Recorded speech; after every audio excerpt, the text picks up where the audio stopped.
Саламатсыздар ма, оқушылар? Есенова Нурилла Коблановна, Ақтөбе қаласы номері 10-шы жалпы білім беретін орта мектебінің биология пәнінің мұғалімі. Бүгінгі сабағымыздың тақырыбы 10-шы класс, нәруыздардың құрамы мен қызметтеріне байланысты жіктелуі. Оқыту мақсаты нәруыздарды олардың құрылымы, құрамы, атқаратын қызметтері бойынша жіктеу. Сендер білесіздер ме? Не себепті нәруыздар тіршілік негізі деп есептеледі? Нәруыздар сыртқы пішіні бойынша қандай болады?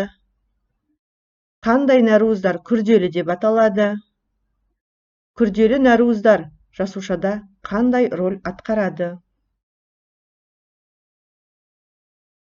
Бүгінгі сабақтағы кілт түсініктер: фибриллярлы нәруыздар, глобулалы нәруыздар, қарапайым нәруыздар, күрделі нәруыздар, нәруыз қызметтері. Сыртқы пішініне байланысты нәруыздар екі топқа бөлінеді: фибриллярлы және глобулалы болып. Фибриллярлы ұзын жіп тәрізді, глобулалы шар тәрізді домалақ пішінді болып келеді. Ұзын жіп тәрізді фибриллярлы нәруыздарға бұлшықет ақуызы миозин, актин, малдың жүні, піллә жібегі, сіңір нәруызы, коллаген жатады. Ал глобулалы шар тәрізді домалақ нәруыздарға альбуминдер, глобулиндер, гемоглобин, пепсин және өсімдік жасушасының нәруыздары жатады. Міне алдарыңызда көріп отырған суреттегідей жалпы осындай пішінді болып саналады. Нәруыздар бұдан басқа қарапайым құрылымы бойынша және күрделі болып бөлінеді. Қарапайым нәруыздар тек амин қышқылы қалдықтарынан тұратын болса, күрделі нәруыздар полипептидтік тізбекпен қоса басқа да химиялық қосылыстар болады. Қарапайым нәруыздарға коллаген, кератин, эластин, глютелин, гистон жатады. Ал күрделі нәруызға металлопротеин, хромопротеин, фосфопротеин, гликопротеин және липопротеин жатады. Енді осы нәруыздарға жеке тоқталатын болсақ, металлопротеиндер құрамына жай белок пен металл кіреді. Өкілдері: ферритин, суда ерімейтін нәруыз, молекулалық массасы 400 мыңға дейін барады. Құрамында темір 20%. Темір пептидтік топтағы азотпен мықты байланысқан. Темірдің қорын түзеді, бауырда, көкбауырда жиналады. Фосфопротеиндер жай нәруыз бен фосфор қышқылының қалдықтарынан тұрады. Фосфор қышқылы күрделі эфирлік байланыспен гидроксил тобы бар. Амин қышқылдарына жалғасады. Қасиеттері: құнды нәруыздар қайнатқанда ұйымайды, суда ерімейді, қышқылдық қасиет көрсетеді, сілтінің және тұздың сұйытылған ерітінділерінде ериді. Липопротеиндер. Құрылымдық липопротеиндер биологиялық мембраналарды түзеді. Бос липопротеиндер қанның құрамындағы өте төмен тығыздықты және жоғары тығыздықты протеиндер болып саналады. Хромопротеиндердің жіктелуі. Гемопротеиндер тыныс алу белоктар және тыныс алу ферменттері болып саналады. Магний порфириндер хлорофилл дәндері. Пигменттер құрамында 30-55%-ға дейін меланин, 45-70%-ға дейін жай нәруыздар болады. Келесі тобы гликопротеиндер.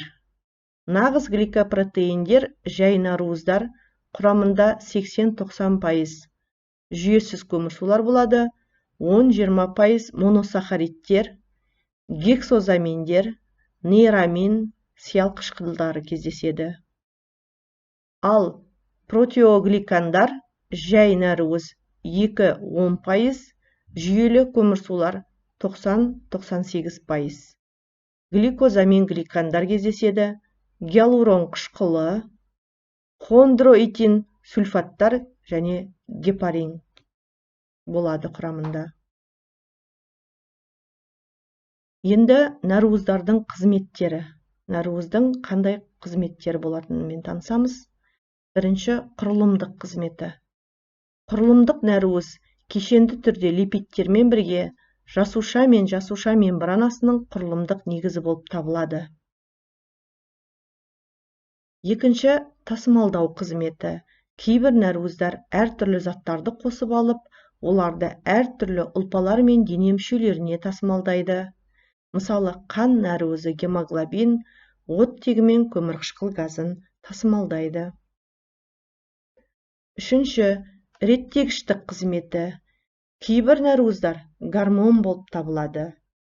Ал гормондар зат алмасу процесіне қатысатын, әртүрлі бездерден қанға бөлінетін биологиялық белсенді зат. Гормон, инсулин мысалы гормоны, глюкоза үшін жасуша мембранасының енуін жақсарта отырып, гликоген синтезін қамтамасыз ете отырып, қандағы қанттың мөлшерін реттейді. Төртінші, рецепторлы қызметі. Нәруыз рецепторлар мембранаға тізілген нәруыз молекулалары белгілі бір химиялық затпен әрекетте отырып, өзінің құрылымын өзгертуге қабілетті. Қорғаныштық қызметі. Организмге зиянды нәруыздар, яғни токсиндер енетін болса, оған қарсы тұратын ерекше нәруыздар антиденелер түзіледі. Антиденелер бөгде денелермен күресіп, денені зарарсыздандырады. Келесі қызметі қозғалыс қызметі. Ерекше жиырылғыш нәруыздар актимиозин жасушалар мен ағзалардың барлық қозғалыс түрлеріне қатысады. Көп жасушалы жануарлардың бұлшықеттерінің жиырылуы, қарапайымдардың талшықтары мен кірпікшелерінің қозғалысы, міне осы қозғалыс қызметіне негізделген. Қор жинау қызметі. Бұл қызметті энергия көзі ретінде сақтайтын нәруыздар атқарады. Алдарыңызда сүт казеині, жұмыртқа альбумині көрсетілген. Келесі қызметі энергиялық қызметі. 1 грамм нәруыз ыдырағанда 17,6 килоджоул энергия бөлінеді. Келесі қызметі катализаторлық қызметі. Көптеген глобулярлы нәруыз ферменттер ағзада өтіп жатқан реакцияларды жылдамдататын нәруыз топтары. Алдарыңызда оқушылар тапсырма берілген. Осы кестедегі кейбір бос ұяшықтарға қажетті сөздерді жазамыз. Бүгін біздер, балалар, есте сақтауға қажетті бір маңызды мәліметті, менің көбірек білгім келген 2 мәліметті, мен білген 3 мәліметті, мен үйренген 4 мәліметті атайыңыздар. Назар қойып тыңдағандарыңызға рахмет. Сабақ аяқталды.